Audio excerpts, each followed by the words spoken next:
Hi, everyone. This is Ryan Hoyme, and we also have Pete Whitridge with us. And our presenter for the 2015 Congress is Sandy Fritz. Welcome, Sandy. Well, hello. How are you all? Good. Thanks for being here, Sandy. Oh, you're welcome. Yep. And the first question is, why did you apply to present at the Educational Congress in July of 2015? I think that this meeting is probably the single most important gathering of massage therapists that we've ever had. And I wanted to be part of that. And I think I have some expertise that I can share that can help people out. Great. And why do you think your topic is important to educators and the field as a whole?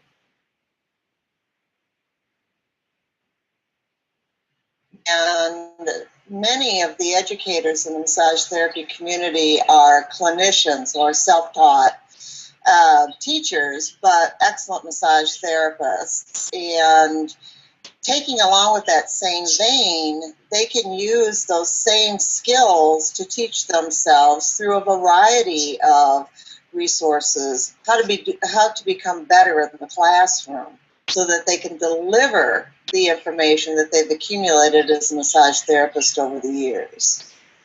Great. And what are one or two key things that you hope the participants take away from your presentation? That they're doing better than they might think, and that if they will utilize some of the great resources that are available, things like the MOOCs, the Coursera usually has free classes that are available that expand on teaching skills, that if they use the resources that are provided by the publishers that go along with the textbooks they use, that they will find that their ability to access the information, utilize it, and present it to the students will be enhanced. And that they can share with each other things that they've done that have worked and haven't worked, and be able to be confident that everybody is trying to figure out how to do this as they go. And you've also been a member of Alliance for Massage Therapy Education for many years. Why did you decide to get involved? I was a founding member, actually, and proud to be so. The educational community is the keystone to how massage therapy is going to move into the future.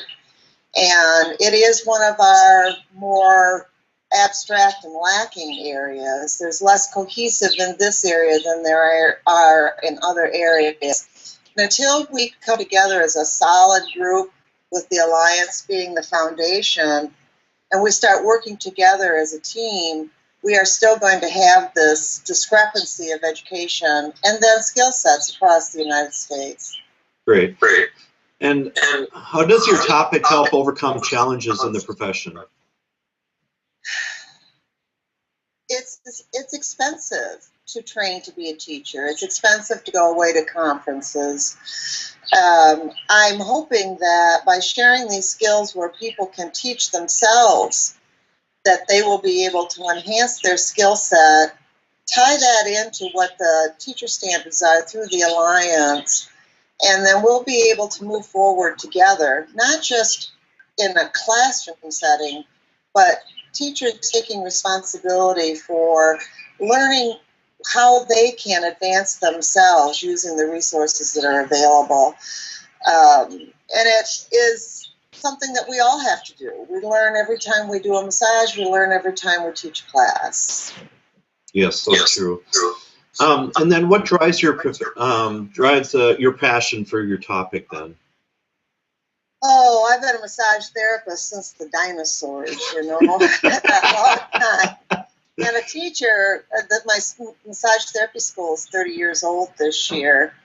I'm 61, and those of us that have been around a long time, we need to, I believe I need to, prepare the next generation to take over.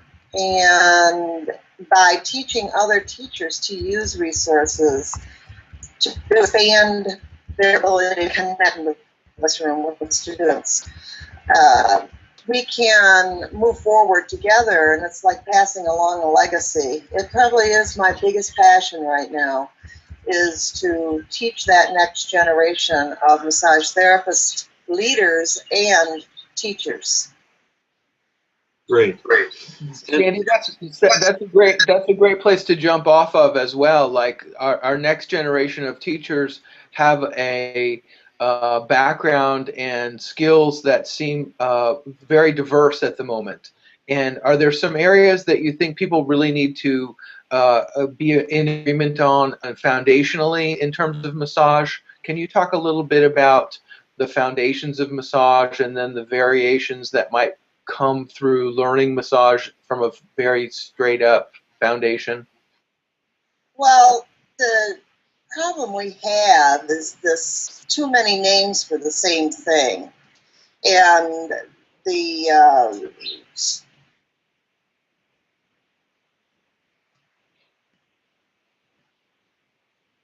well, let's do this method and we'll do that modality and we'll do this sort of thing. So we've forgotten the foundation, and I think that's a huge issue. That we go back to some very basic concepts related to massage therapy. I think the entry-level analysis project has identified those areas, and if that can be used as a guideline for skill sets for entry-level education, that would help. But teachers have to then teach the way the new generation is going to have to practice massage. We can't continue to practice or teach the way we do it. We have our own unique style, but we have to go back to a foundational concept. We have to use a common language. We have to stop using all these variety of terms that are basically the same thing. We have to agree on what entry-level standards are and what the expectation of a good therapeutic massage is, and it's all muddied. So if teachers can, the textbooks, for example, and I'm a textbook writer, but the textbooks are fairly consistent, regardless who the author is. There's variations for sure, but if the teachers would use the textbooks that are available for entry-level education as that foundation, I think we would see some continuity emerge. And then things need to be, what's the term is biologically plausible. Not that we don't acknowledge the importance of our ancient healing traditions and current cultural healing traditions, but we're doing massage and we need to grasp onto that core and not blend in too many ingredients at entry level. That can come later if somebody is interested in a continuing education format if they want to do that. The teachers want, out of their genuine desire to help, they give the entry-level student too much and too much variation on how they do it. And that's a real challenge for teachers, is for us to find a level of continuity, which can be the ELAP. We have our Teacher Standards Project, and we have a variety of well-designed and well-supported textbooks from the various publishers that have many, many instructor helps in them. And the teachers underutilize these. Too often I hear students say to me when I'm in a continuing education class, well, the teacher never opened the book. And the books will be our continuity. And it doesn't matter if it's me writing, or Susan Salvo, or Mark Beck, or Annie Williams, or any of the other authors out there. If you compare us, we're all pretty close. So if we would stick with the textbook design at entry level, I think it would go a long way. So I guess this leads into some questions about ownerships of schools and encouraging school owners to be involved with this Congress. What would you say to someone who's a small school owner as well as someone who works at a community college? How can we all work together to solidify this foundation together? Well, I mean, we've got to come together And we have to realize that while we all are unique, as educators, our schools are all unique, it should not be the information that differentiates us. It should be our expertise in education.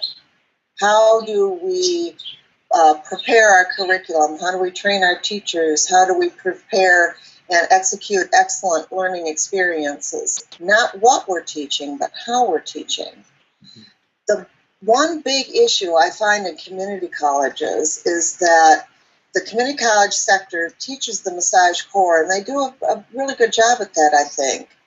But then they generalize the student into other anatomy classes, business classes, ethics classes, and there's advantages to that, but I also think that there are some real big disadvantages, and there needs to be more of a kind of a wrapping in course for community colleges, a functionally related anatomy and physiology course for massage therapy, or ethics for.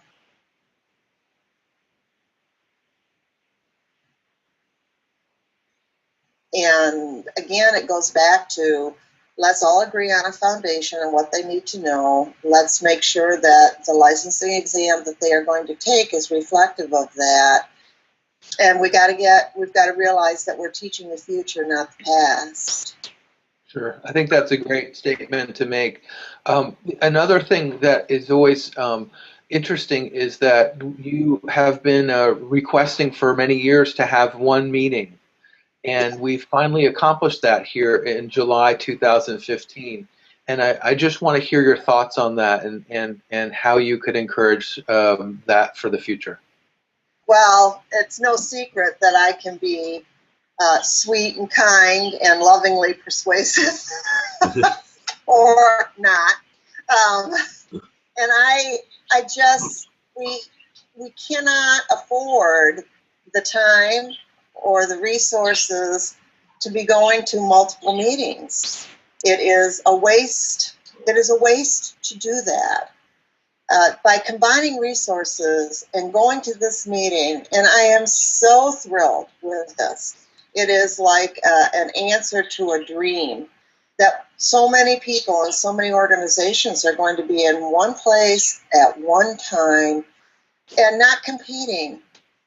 We need to come together and work together, each identifying their unique role, but that role being only part of the puzzle. But we can't put the puzzle together if we're not all together in the same place.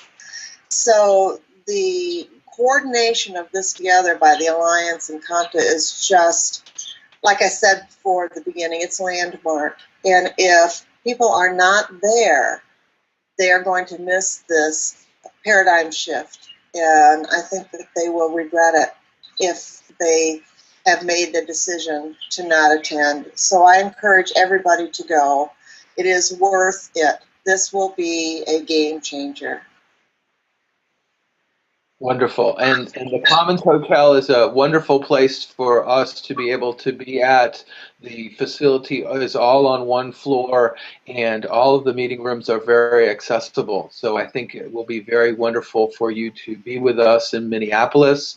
We are right next to the campus, and there's a tremendous opportunity for us to be able to have time that's personal time with friends and colleagues, and have the ability to go out and have food together as well. So I so appreciate your doing this today.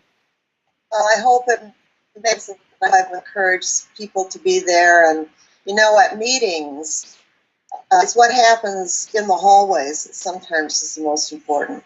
Mm-hmm. And this is going to happen at a time of the year where maybe it could be under a shade tree outside. And Minneapolis is a beautiful place to be, and it's easy to get to. So let's all show up and make a difference.